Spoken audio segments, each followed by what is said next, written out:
Otep, bien-aimés frères et sœurs, vous connaîtrez la vérité et la vérité vous affranchira. Ça, c'est pas moi qui le dis, c'est la Bible qui le dit. Mais moi, je vous dis mieux. Vous connaîtrez la vérité historique, notamment celle de vos ancêtres kémites, et vous aurez une vision globale de ce que c'est que la vraie souveraineté politique. J'ajoute, vous reviendrez à la spiritualité africaine ancestrale et vous comprendrez les enjeux de l'indépendance économique. Et pour terminer, vous accepterez votre identité culturelle kémite et vous obtiendrez deux choses. La première, c'est la paix. La seconde, c'est le développement, à une condition. L'unité de toute l'Afrique noire, l'unité de tous les Noirs du monde entier.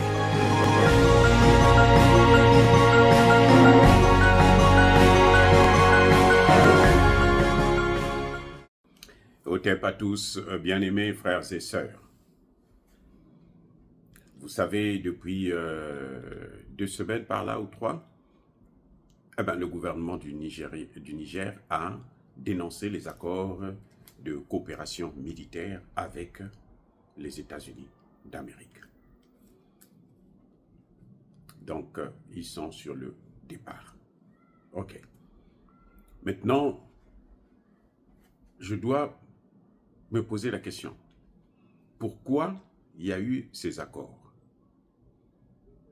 Et quels sont les intérêts des Nigériens? Quel est l'intérêt de l'État du Niger en ayant des accords avec les États-Unis d'Amérique? C'est ce que nous allons voir. Parce qu'il y a des gens qui se disent, non, mais les États-Unis, c'est une puissance, ils vont nous aider, aider à aggraver la situation. Hein? Voilà. Mais avant de se soucier des États-Unis, il faut qu'on se pose la question de savoir quel est l'intérêt, le nôtre, à nous, Africains, qu'il puisse y avoir une base militaire américaine, plusieurs d'ailleurs, 2 qui sont officielles et une qui est cachée, et c'est même la plus dangereuse.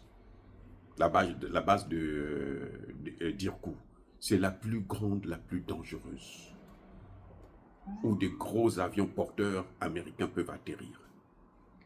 Ils sont capables de déstabiliser toute l'Afrique centrale, toute l'Afrique de l'Ouest, toute l'Afrique du Nord, à partir de cette base de Dirkou.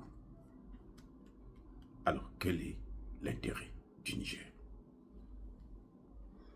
Pour répondre à cette question, on va aller pas à pas. Vous savez que cette base-là viole la charte de l'ONU, la fameuse charte de San Francisco de 1945.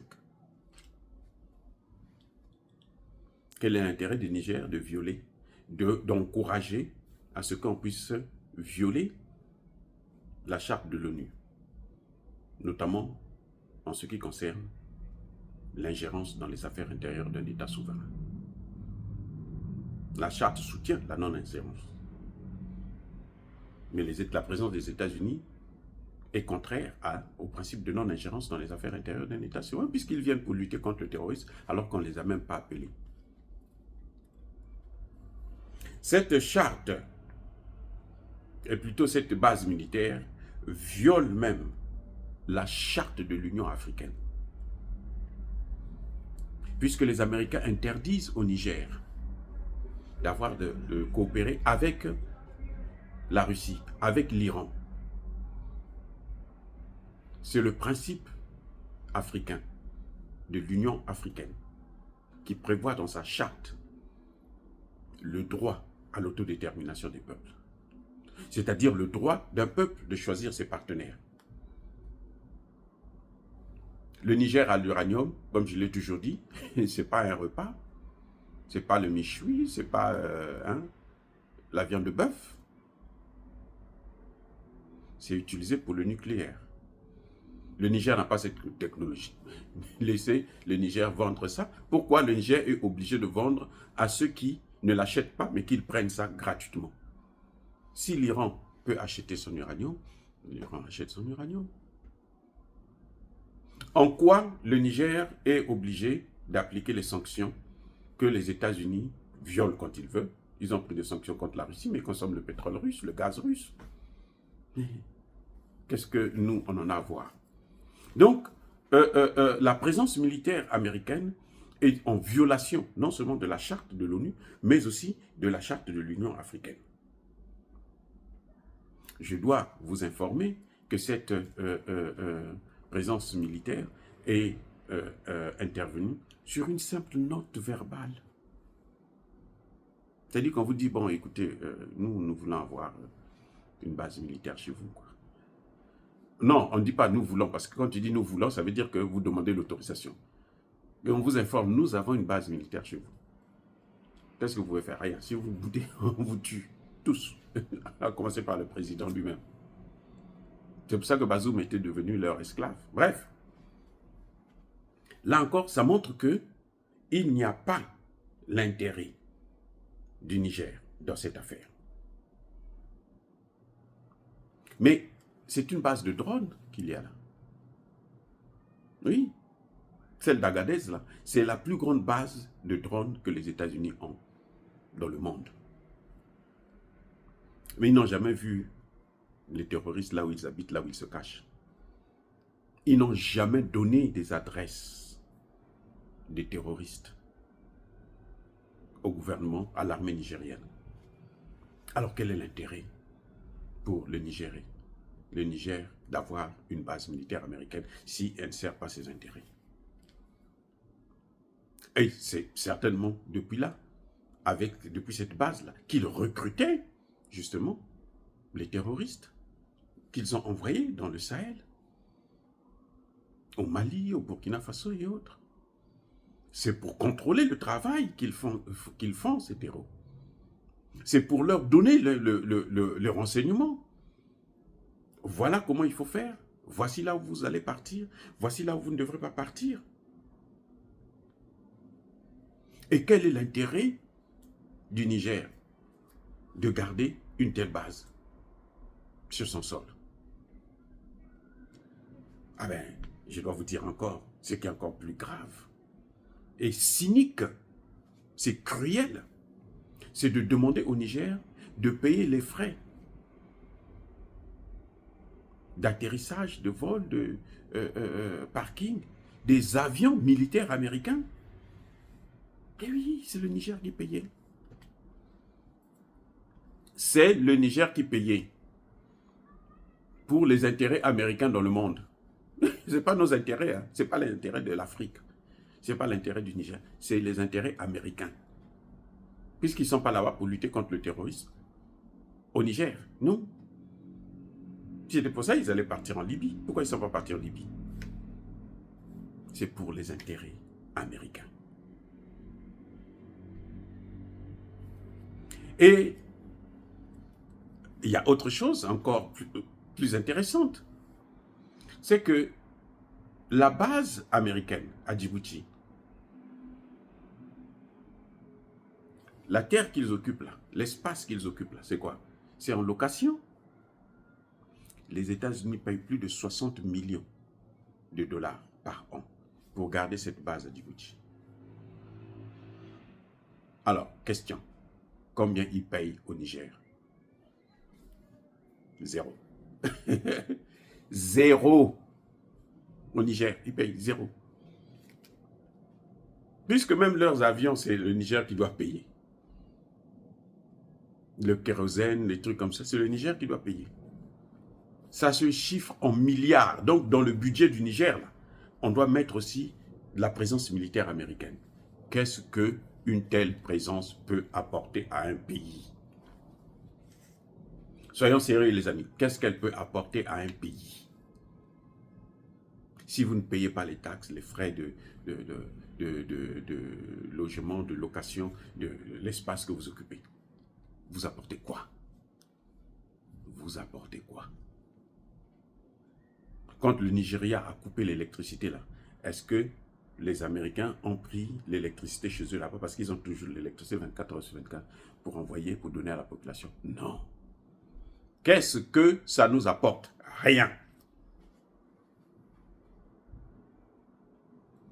Les Américains ont tendance à croire que Leurs ennemis, ce sont nos ennemis. Ils ont des problèmes avec les Russes. Ils se battent en Ukraine contre la Russie. Ils veulent que nous aussi, on puisse être ennemis de la Russie. Mais quel est notre intérêt? Parce que, vous savez, je reviens encore sur la même question. L'intérêt du Niger par rapport à la présence militaire américaine. Les Américains dénient au Niger le droit élémentaire de choisir ses partenaires. Là encore, où est l'intérêt du pays qu'on appelle le Niger? Si la présence américaine ne vous apporte rien.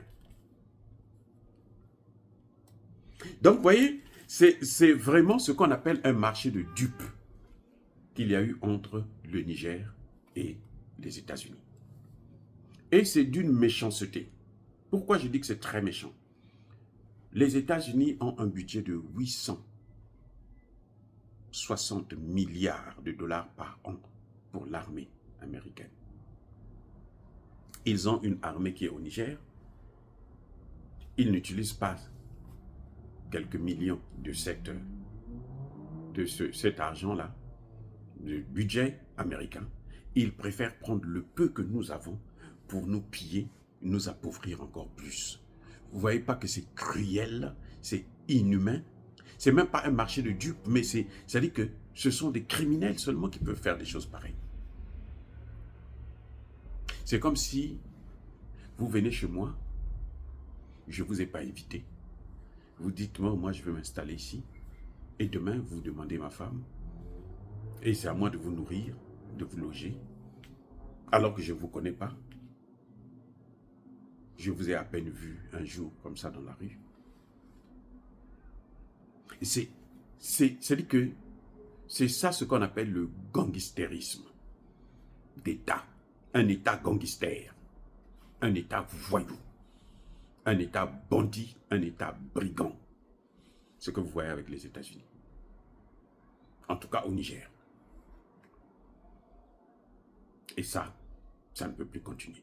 C'est pour ça que nous saluons la décision du gouvernement du Niger de regarder là où il y a ses intérêts. On va là où il y a nos intérêts. Entre États, il n'y a pas d'amitié, il n'y a que des intérêts. Soyez bénis, abondamment bénis par le Dieu des Kémites et par nos ancêtres angélisés. Mais que tous ceux qui persécutent le continent africain le pillent et le déstabilisent, qu'ils soient noirs, blancs, chinois, arabes, juifs, indiens ou qui qu'ils soient punis, maudits, foudroyés, neutralisés, écrasés, effacés par le Dieu des Kémites et par nos ancêtres angélisés. Vive l'Afrique éternelle, je dis et j'assume.